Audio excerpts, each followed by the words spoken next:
महाकारुणिक तथागत भगवान गौतम बुद्ध तसेच डॉक्टर बाबासाहेब आंबेडकर इनको मेरा त्रिवार नमन।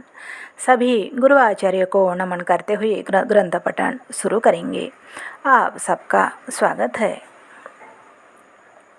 गाथा उत्थानवतो सतीमतो शुचिकमस्स निसम्मकारिणो संयतस्स धम्मजीविनो अप्पमत्तस्स यशोभिवर्धति।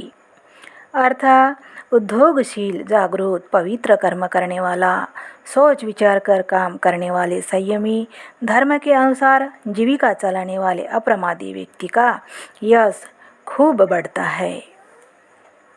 अप्रमादी का यश बढ़ेगा ही। कुंभघोषक की कथा। राजगृह में एक नगर सेठ रहता था। एक बार वह भीषण प्लेग फैल गया। सेठ सेठानी भी उसकी चपेट में आ गए। मृत्यु आया देख उन्होंने अपने बेटे कुंभघोषक को समझाया कि वह उनकी चिंता छोड़ दे तथा राजगृह छोड़कर चला जाए। हमने जमीन में 40 करोड़ का शापन फला जगह में गाड़ रखा है। तुम अभी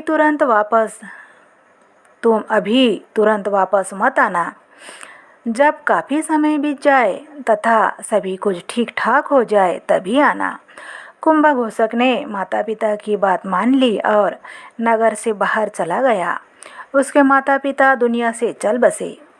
12 साल बीत गए। कुंभघोषक ने राजगृह वापस आने की सोची। उसने विचार किया कि अभी तुरंत पहुंचकर अगर गड़े धन को निकाल उसका उपयोग करने लगूंगा तो राजा को संदेह हो जाएगा कि संभव है वह धन जब्त कर ले या मेरी हत्या करा दे। यह सोचकर उसने गांव में चौकीदार की नौकरी कर ली। चौकीदार के रूप में वह आवाज़ लगाता था, उठो, खेती का समय हो गया, दुकान खोलने का समय हो गया, आदि आदि। राजा ने जब उसकी आवाज़ सुनी तो अपने सिपाहियों से कहा कि वे जाकर उस उद्घोषक के विषय में पता लगाए, क्योंकि वह आवाज़ किसी करोड़पति की ही हो सकती है, किसी साधारण व्यक्ति की नहीं। सिपाही कुछ भी पता नहीं लगा पाए, पर राजा अड़ा रहा कि यह वाणी किसी बहुत ही धनी व्यक्ति की ही हो सकती है।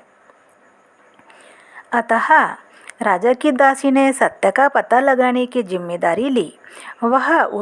वह कुंभघोषक के यहाँ गई और एक रात रुकने के लिए आग्रह किया और कहा कि अगले दिन ही वह चली जाएगी, पर किसी न किसी बहाने वह रुकी रही और अपना प्रस्थान टालती गई। इस बीच राजा ने घोषणा की कि वह एक उत्सव का आयोजन कर रहा है और उसमें सारी जनता को सहयोग करना है। कुंभघोषक के पास पैसे नहीं थे, अतः उसने खजाने में से कुछ कारछपन निकाले और अपना सहयोग दे दिया। दासी ने सब कुछ देखा। बात राजा तक पहुंच गई। राजा ने उसे गिरफ्तार कर बुलवा लिया।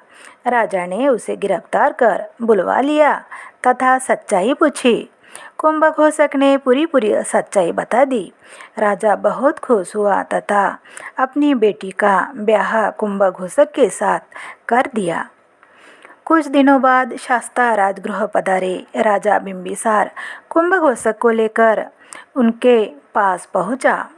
उसने कुंभघोषक के विषय में बताया तो शास्ता ने कहा, अपनी उन्नति चाहने वाले ध्यानशील व्यक्ति का जो पवित्र कर्म करता है तथा बड़े बुजुर्गों की बात मानकर काम करता है, ऐसे जितेंद्रिय, धार्मिक और उत्साही व्यक्ति का यश बढ़ता ही है।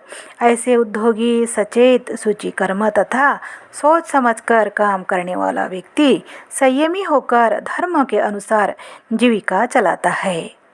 आप सबका मंगल हो।